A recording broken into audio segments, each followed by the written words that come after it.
What is Red China? Red China refers to the Chinese Communist Party, the governing political party of mainland China with 90 million members. Red China was founded in 1921 and quickly grew into a force led by Mao Zedong. Red China then took over mainland China and drove the Kuomintang nationalist government to Taiwan after the Chinese Civil War. During its existence, Red China systematically killed millions of people with its socio-political experiments. Mao Zedong launched the Great Leap Forward in 1959 to reconstruct the country from an agrarian economy into a communist society. Mao Zedong demanded local provinces to increase grain yields and brought industry to the countryside.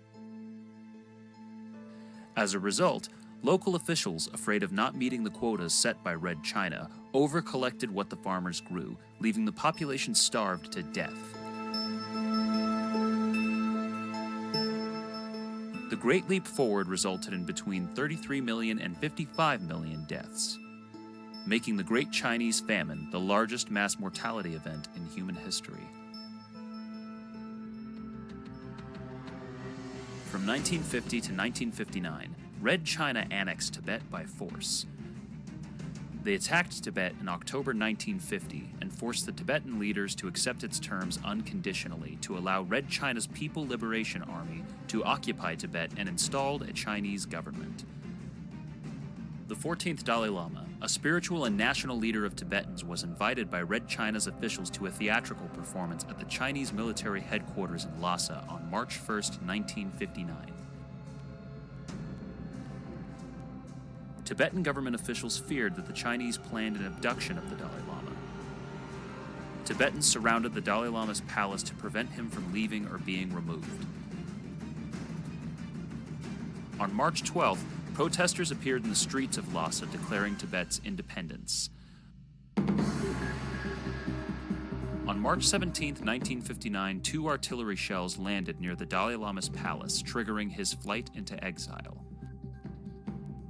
The Dalai Lama secretly left the palace the following night and left Tibet with his family and a small number of officials. After bloody fighting, members of the Dalai Lama's bodyguard remaining in Lhasa were disarmed and publicly executed. Thousands of Tibetan monks were executed or arrested, and monasteries and temples around the city were looted or destroyed.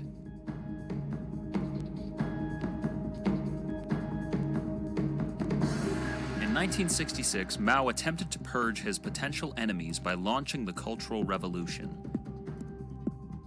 On the surface, its goal was to preserve Chinese communism by purging remnants of capitalism from Chinese society and to impose Mao Zedong thought as the dominant ideology in China.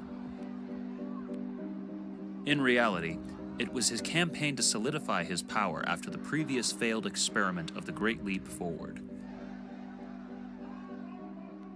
In order to eliminate his rivals within Red China, Mao formed the Red Guards, also known as rebel groups, around the country. Red Guards broke into the homes of the wealthy and destroyed paintings, books, and furniture. They began slaughtering millions of people, including the elderly and young children. Eventually, the Red Guards became a monstrous force, and their methods of slaughter included beating, whipping, strangling, trampling, boiling, and beheading.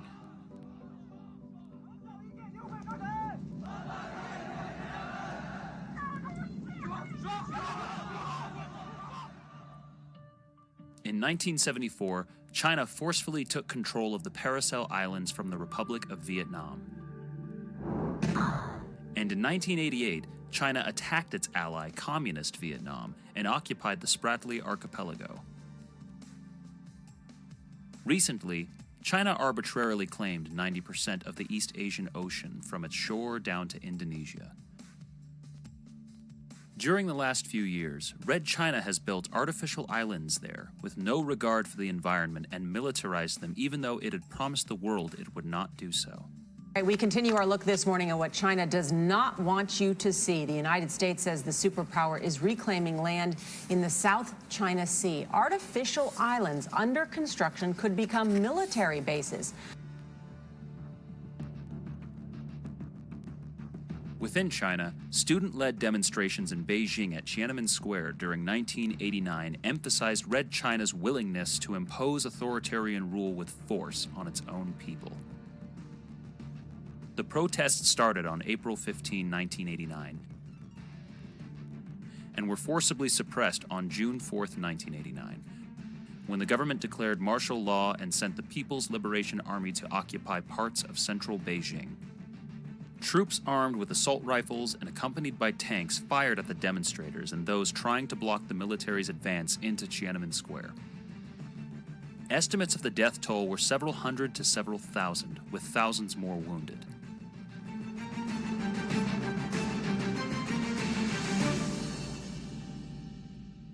Red China's current leader is Xi Jinping, who commands the offices of the General Secretary, Chairman of the Central Military Commission, and State President, which makes him the ultimate power and authority over state and government affairs. Since assuming power, Xi has embarked upon a so-called anti-corruption campaign to consolidate power internally, doing away with political thorns that include former members of the Politburo Standing Committee. He instituted party rule, allowing him to stay in power forever.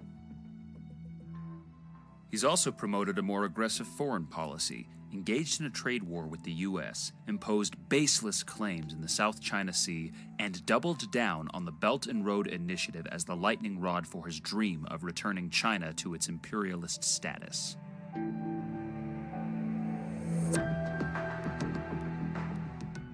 What is the Belt and Road Initiative? In 2013, Xi Jinping announced the Belt and Road Initiative in Kazakhstan. It is one of the most ambitious and expensive efforts to make China the center of the global economy. With $30 billion already invested in over 50 countries, the building of roads, railways, and ports is anticipated to cost over $2 trillion. Through its Belt and Road Initiative, for example, the PRC is leveraging its overseas investments to force other nations into suboptimal security decisions.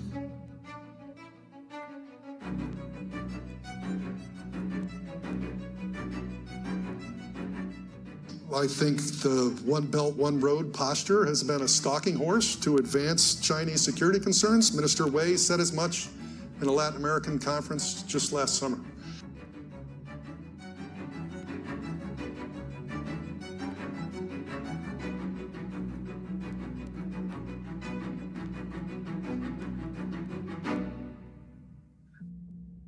Drawing inspiration from the old Silk Road, used 2,000 years ago to carry goods from east to west, Red China's signature policy vision hopes to revive these ancient trade routes and more. Red China's Belt and Road Initiative consists of two parts: the Belt, which follows the path of the historic Silk Road land route, and the Road, which, despite its name, refers to sea routes through various oceans. The Belt component of the Belt and Road Initiative is made up of 6 overland economic corridors. The road portion of the Belt and Road Initiative connects China to 7 different regions through the following maritime routes. Most Belt and Road agreements involve China investing enormous amounts of money into partner nations' infrastructure. By creating these loans, China is engaging in debt trap diplomacy, a strategy of extracting political concessions out of nations indebted to it. The Belt and Road Initiative is designed to boost China's influence with an economic infrastructure as well as military installations around the world. Many critics believe the Belt and Road Initiative's true objective is to rob poorer countries of sovereignty and increase Chinese political will in the region to push along Red China's world domination ambition. So then, what's the real rationale behind China's development of these infrastructure projects in the Indian Ocean and in the Pacific? Well, one thing we found is that they are strategically located along important sea lanes. These are the transport lines for the energy and raw materials that China needs, and corridors for the finished products that China exports. It makes sense that Chinese officials have now begun speaking more openly about the need to secure the sea lanes that they depend on and to safeguard the large number of Chinese workers involved in BRI projects around the world. You can see the strategic importance of the Gwadar port in Pakistan and their Hambantota port in Sri Lanka in that sense. Both are situated along China's maritime lifeline in the Indian Ocean. And Gwadar sits right at the mouth of the Persian Gulf. It's the gateway to the Middle East. The BRI port projects that China has developed in Myanmar and in Cambodia are at either end of the Malacca Strait. That's a potential choke point for China's access to the rest of the world. So the geography means that China has strategically located facilities that could bolster the PLA's ability to operate by providing logistics support, even though these ports aren't fortified bases. And the Chinese, it turns out, have a term for this: strategic strong points. Now, under Chinese law, all ports, at home or overseas, must be designed to meet PLA standards to accommodate Chinese Navy ships. And under China's civil-military fusion principle, Chinese port operators, shipping lines, all Chinese companies are legally required to support the PLA, not just in war, but in peacetime as well. What that adds up to is BRI commercial projects that are designed as dual-use strategic strongpoints that could be militarized in the future. This fits with what is called the civilian first, military later approach in Chinese doctrine. In the meantime, as civilian ports, these strategic strongpoints expand the Chinese Navy's logistics network and its ability to conduct operations overseas. But in fact, they do far more than that, because they serve as a platform for Chinese influence in the host country and in the region. In the 4 major projects that we examined, Chinese companies have long-term leases or majority stakes in every one of the ports. And that means that they have de facto operational control of each port. And all 4 are built to something the Chinese call the port park city model. What that means is that each port is just one part of a bigger industrial project with businesses to support things like resupply and ship repair, businesses that put Chinese operators in a better position to service both commercial and naval ships. And this port park city model connects to Chinese digital programs like smart cities and safe cities. Those are programs with enhanced surveillance technology that collects big data that's very, very useful to Beijing. And it also links them to the digital Silk Road and increases reliance on Huawei and other Chinese tech companies for telecommunications. Under another program called the BRI Space Information Corridor, Beijing has launched the Chinese alternative to GPS, the Beidou satellite network. And they're working to connect BRI countries under their system. So all of these interlinked programs make for a growing dependence on China.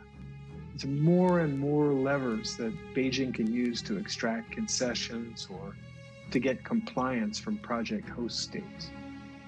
Oh, and did I mention that all 4 of the countries where these ports are located are heavily in debt to China?